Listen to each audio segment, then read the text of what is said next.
नमस्कार और स्वागत है। आज हम गोता लगा रहे हैं अकाउंटिंग की दुनिया में। मतलब इसकी जो बुनियादी बातें हैं, खास तौर पर ये कि बिजनेस अपने रोज के लेन देन, अपने ट्रांजैक्शंस रिकॉर्ड कैसे करते हैं, हिसाब कैसे रखते हैं। हमारे पास इसके लिए अकाउंटिंग फंडामेंटल्स मॉड्यूल 2 से कुछ जानकारी है। तो आज का मिशन है इस पूरी रिकॉर्डिंग प्रक्रिया को समझना। डबल एंट्री सिस्टम क्या है से लेकर वो जो अलग अलग सब्सिडरी बुक्स होती हैं वो क्यों ज़रूरी हैं।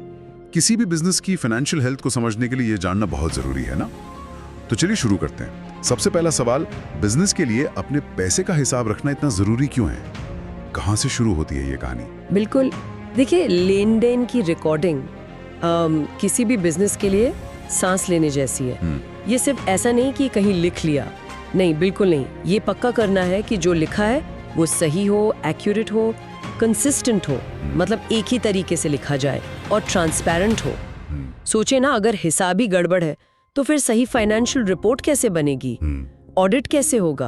हाँ, और कानूनों का पालन भी मुश्किल होगा फिर। एग्जैक्टली, कानूनों का पालन कैसे होगा? तो असल में ये जानना कि पैसा कहाँ से आ रहा है, कहाँ जा रहा है, यही तो बिजनेस चलाने का आधार है।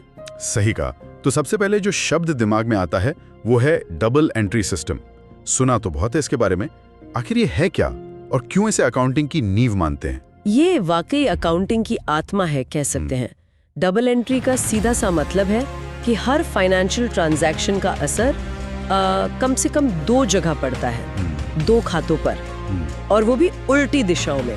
अच्छा, 2 जगह कैसे? हाँ, जैसे मान लीजिए आपने ऑफिस के लिए कंप्यूटर खरीदा, तो आपके पास कंप्यूटर आया जो एक एसेट है, और कैश गया जो दूसरा एसेट है। ओके। या अगर उधार पर खरीदा तो कंप्यूटर आया और एक लायबिलिटी, मतलब देनदारी बढ़ गई। इसी को वो फेमस समीकरण में कहते हैं, assets is equal to liabilities plus owner's equity. संपत्ति बराबर है देनदारियां जमा मालिक की पूंजी के। हर लेन देन में एक खाता डेबिट होता है तो दूसरा क्रेडिट, और ये अमाउंट हमेशा बराबर रहता है। हमेशा। और दिलचस्प बात यह है कि इसे कायदे से समझाया था 1494 में इटली के एक गणितज्ञ ने, लूका पैसियोली। ओह अच्छा, 1494, काफी पुराना है ये तो। हाँ, काफी पुराना। इसीलिए उन्हें कभी कभी फादर ऑफ अकाउंटिंग भी कह देते हैं। हालांकि ये तरीके व्यापारियों में शायद पहले से इस्तेमाल होते थे, पर पैसियोली ने इसे क्या कहते हैं, फॉर्मलाइज किया, पॉपुलर बनाया। और इसका सबसे बड़ा फायदा क्या? ये डेबिट क्रेडिट बराबर होने का सबसे बड़ा फायदा, ये सिस्टम अपने आप में एक चेक बैलेंस है। क्योंकि डेबिट हमेशा क्रेडिट के बराबर होता है, तो अगर कहीं जोड़ने घटाने में, मतलब अरिथमेटिक गलती हो जाए, तो वो अक्सर पकड़ में आ जाती है। अच्छा। हाँ, ये हिसाब किताब को भरोसेमंद बनाता है और एक हद तक धोखाधड़ी को भी मुश्किल कर देता है, क्योंकि हर एंट्री का एक काउंटर इफेक्ट दर्ज होता है। ये सिर्फ गणित नहीं है, ये बिजनेस की कहानी को बैलेंस रखने का तरीका है। समझ गया। तो हर लेन देन के 2 पहलू रिकॉर्ड होते हैं, इससे गलती पकड़ना आसान होता है। तो फिर एक ट्रांजैक्शन होने से लेकर वो जो फाइनल रिपोर्ट्स बनती हैं, वहां तक का सफर कैसा होता है? यही शायद अकाउंटिंग साइकिल की बात आती है ना? बिल्कुल सही पकड़ा आपने। अकाउंटिंग साइकिल वही पूरा रास्ता है, वो तयशुदा कदम है जो एक बिजनेस अपने फाइनेंशियल रिकॉर्ड को सही और व्यवस्थित रखने के लिए उठाता है।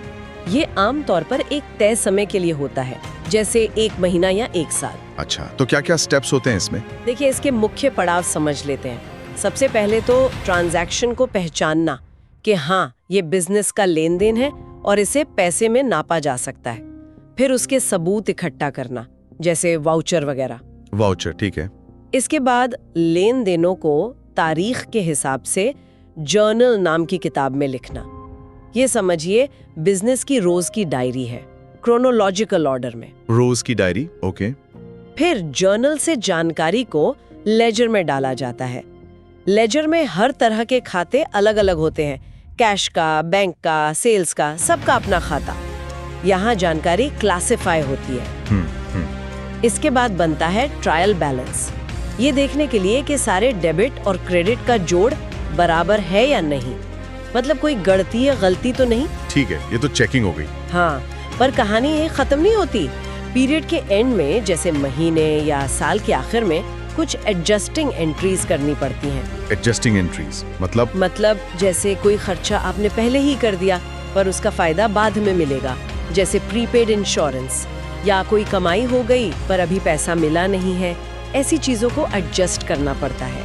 अच्छा, मिलान करना होता है। हाँ, इनके बाद एक एडजस्टेड ट्रायल बैलेंस बनता है और फिर इस एडजस्टेड बैलेंस के आधार पर बनती है असली रिपोर्टिंग, इनकम स्टेटमेंट जिससे पता चलता है प्रॉफिट हुआ या लॉस, और बैलेंस शीट?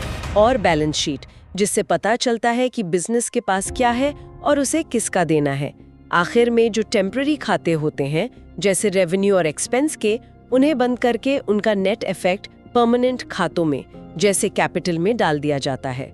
इसे क्लोजिंग एंट्रीज कहते हैं। काफी सारे स्टेप्स हैं। हाँ, कुछ लोग इसके बाद एक पोस्ट क्लोजिंग ट्रायल बैलेंस भी बनाते हैं, ये पक्का करने के लिए कि अब सिर्फ परमानेंट खाते ही बचे हैं। और कभी-कभी अगले पीरियड की शुरुआत में कुछ एंट्रीज को रिवर्स भी किया जाता है ताकि रिकॉर्डिंग आसान रहे। ये ऑप्शनल होता है। वाह, ये तो सच में पूरा चक्कर है। लगता है जैसे हर कदम पिछले पर बना है और अगले की तैयारी करता है ताकि कुछ छूट न जाए और सब कुछ कायदे से दर्ज हो जाए। आपने शुरू में वाउचर का जिक्र किया था, वो इस पूरी प्रक्रिया में कहाँ फिट होते हैं, उनका क्या रोल है? वाउचर बहुत बहुत जरूरी है। ये वो कागजी या आजकल डिजिटल सबूत हैं जो बताते हैं कि हाँ, ये लेन देन वाकई हुआ है। जैसे बिल या रसीद? हाँ, जैसे खरीदी का बिल, बिक्री की रसीद, बैंक स्टेटमेंट, सैलरी स्लिप, कुछ भी। हर जर्नल एंट्री के पीछे एक वाउचर का सपोर्ट होना चाहिए। ये बाद में ऑडिट के टाइम पर या खुद भी अगर चेक करना हो तो मदद करता है कि ये एंट्री क्यों और किस आधार पर की गई थी। ये पूरी प्रक्रिया में सच्चाई और भरोसे का आधार है। अच्छा। और जरूरत के हिसाब से अलग अलग तरह के वाउचर भी हो सकते हैं। जैसे? वाउचर जब बिजनेस को पैसा मिलता है, एक होता है जर्नल वाउचर। ये उन लेन देनों के लिए है जिनमें सीधा कैश का लेना देना नहीं होता, जैसे डेप्रिसिएशन लगाना या कोई गलती ठीक करना। और कभी-कभी खरीद वाउचर और बिक्री वाउचर भी अलग से इस्तेमाल होते हैं, खासकर उधार के लेन देन ट्रैक करने के लिए। बिना वाउचर के हिसाब किताब समझिए खोखला है।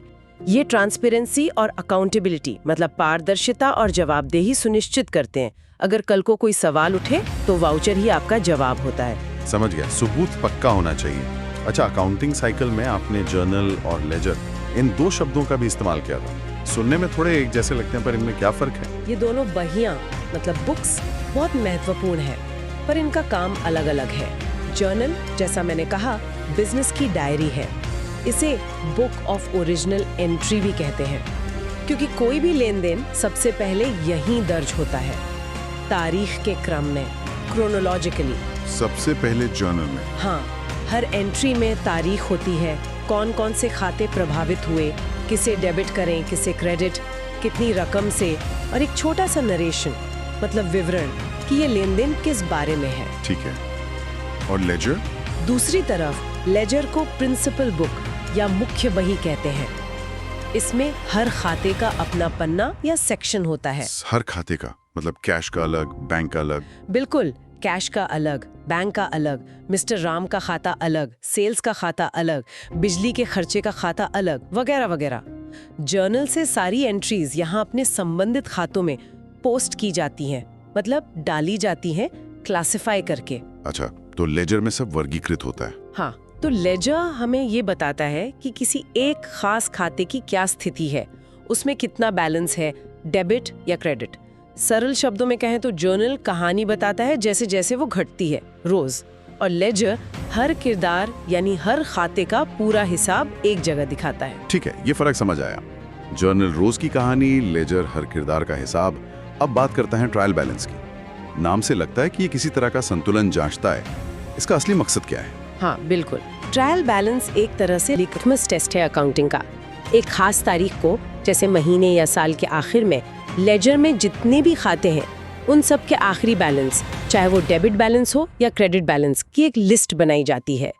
इसका पहला और मुख्य उद्देश्य ये जांचना है कि खातों में पोस्टिंग करते समय कोई गणितीय गलती मतलब अरिथमेटिकल एरर तो नहीं हुई। ओके, मतलब जोड़ घटाव ठीक है या नहीं? एग्जैक्टली, क्योंकि डबल एंट्री सिस्टम का नियम है कि कुल डेबिट हमेशा कुल क्रेडिट के बराबर होना चाहिए। तो ट्रायल बैलेंस के डेबिट कॉलम का जोड़ और क्रेडिट कॉलम का जोड़ भी बराबर आना चाहिए। अगर बराबर आ गया तो? अगर जोड़ बराबर है तो ये माना जाता है कि हिसाब किताब कम से कम गणितीय रूप से अरिथमेटिकली सही है।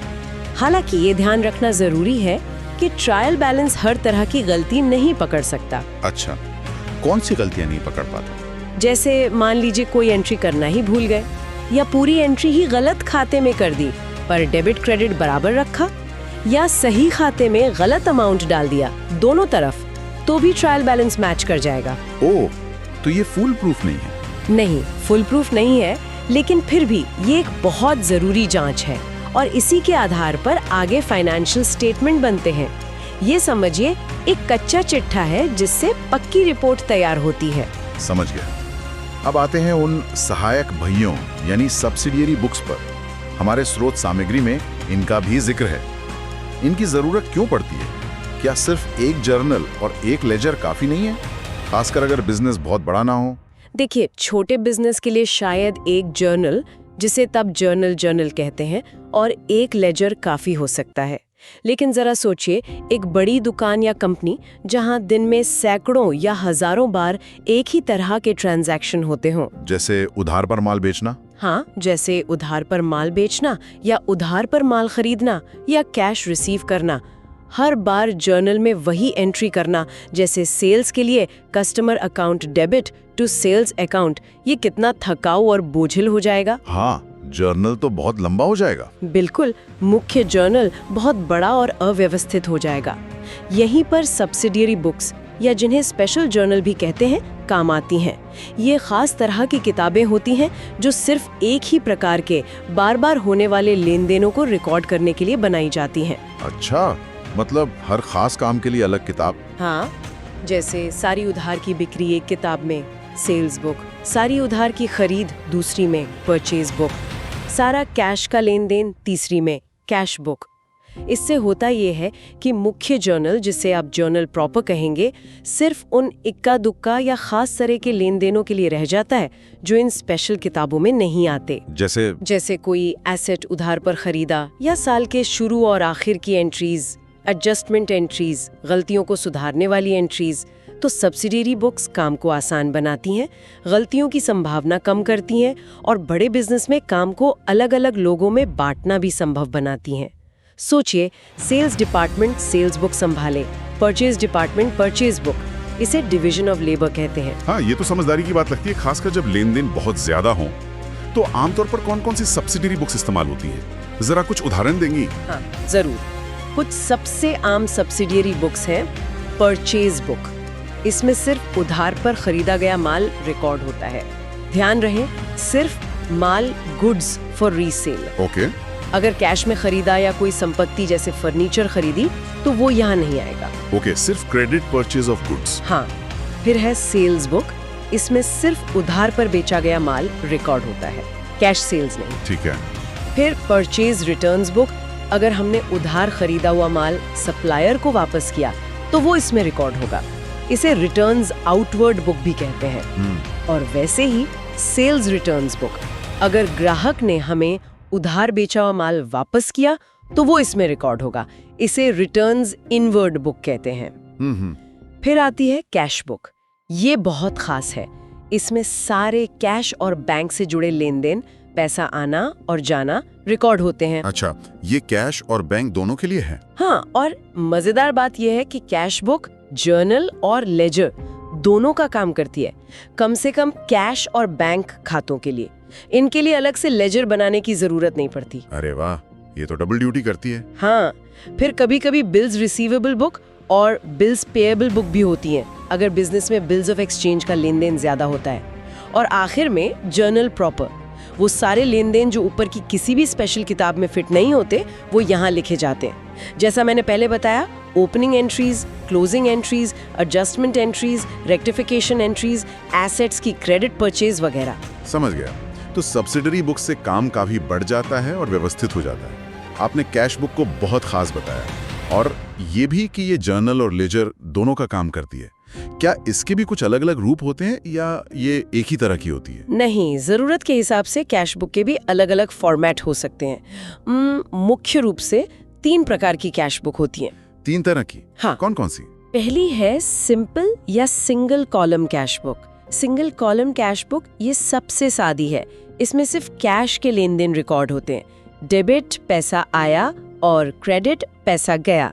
दोनों तरफ रकम लिखने के लिए सिर्फ एक एक अमाउंट कॉलम होता है। छोटे बिजनेस या जहां बैंक ट्रांजैक्शन ना हो वहां चल सकती है। ओके, सिर्फ कैश। हाँ, दूसरी है डबल कॉलम कैश बुक। ये कैश और बैंक दोनों के लेन देन एक साथ रिकॉर्ड करती है। इसमें दोनों तरफ मतलब डेबिट और क्रेडिट साइड रकम के लिए दो दो कॉलम होते हैं, एक कैश का एक बैंक का। आजकल ज्यादातर बिजनेस यही इस्तेमाल करते हैं क्योंकि बैंक लेन देन तो बहुत ही आम है। हाँ, ये ज्यादा प्रैक्टिकल लगती है। बिल्कुल। और तीसरी है ट्रिपल कॉलम कैश बुक। इसमें कैश और बैंक के साथ साथ डिस्काउंट का भी कॉलम होता है। डिस्काउंट? हाँ, कैश डिस्काउंट, डेबिट तरफ डिस्काउंट अलाउड जो हमने ग्राहक को दिया, और क्रेडिट तरफ डिस्काउंट रिसीव्ड जो हमें सप्लायर से मिला। जहाँ जल्दी पेमेंट के लिए कैश डिस्काउंट देने या लेने का चलन ज्यादा होता है, वहाँ ये काफी काम आती है। इससे डिस्काउंट का हिसाब भी साथ साथ रहता है। अच्छा, तो ये 3 मुख्य प्रकार हो गए, सिंगल, डबल और ट्रिपल कॉलम। जी। स्रोत सामग्री में एक और कैश बुक का जिक्र है, पेटी कैश बुक या खुदरा रोकड़ बही। ये क्या चीज है? नाम से तो लगता है छोटे मोटे खर्चों के लिए होगी। बिल्कुल, आपने सही समझा। पेटी कैश बुक का मकसद ही यही है, बिजनेस के जो छोटे मोटे रोजमर्रा के खर्चे होते हैं उनका हिसाब रखना। जैसे? सोचिए, ऑफिस में कभी चाय पानी का खर्चा आया, कभी डाक टिकट खरीदे, कभी ऑटो का किराया दिया, कोई छोटी मोटी स्टेशनरी ली। अब इन 10, 20, 50 रुपए के खर्चों के लिए हर बार बड़ा चेक काटना या मुख्य कैशियर को परेशान करना तो प्रैक्टिकल नहीं है ना? हाँ, वो तो बहुत मुश्किल हो जाएगा। तो इसके लिए अक्सर एक सिस्टम इस्तेमाल होता है जिसे इम्प्रेस्ड सिस्टम कहते हैं। Impress system? ये क्या होता है? इसमें होता ये है कि महीने या हफ्ते की शुरुआत में एक तयशुदा छोटी रकम, मान लीजिए 2000 रुपए, इसे इम्प्रेस्ड अमाउंट कहते हैं, किसी जूनियर कैशियर या ऑफिस असिस्टेंट को, जिसे पेटी कैशियर कहते हैं, दे दी जाती है। वो इसी पैसे से ये सब छोटे मोटे खर्चे करता है और उनका पूरा हिसाब एक अलग किताब यानी पेटी कैश बुक में रखता है, वाउचर के साथ। ठीक है, 2000 रुपए मिल गए, उनसे खर्चे किए और लिख लिए। हाँ, फिर जब उसके पास पैसे लगभग खत्म होने लगते हैं या एक निश्चित समय के बाद, वो अपने खर्चों का पूरा हिसाब और सारे बिल वाउचर मुख्य कैशियर को देता है।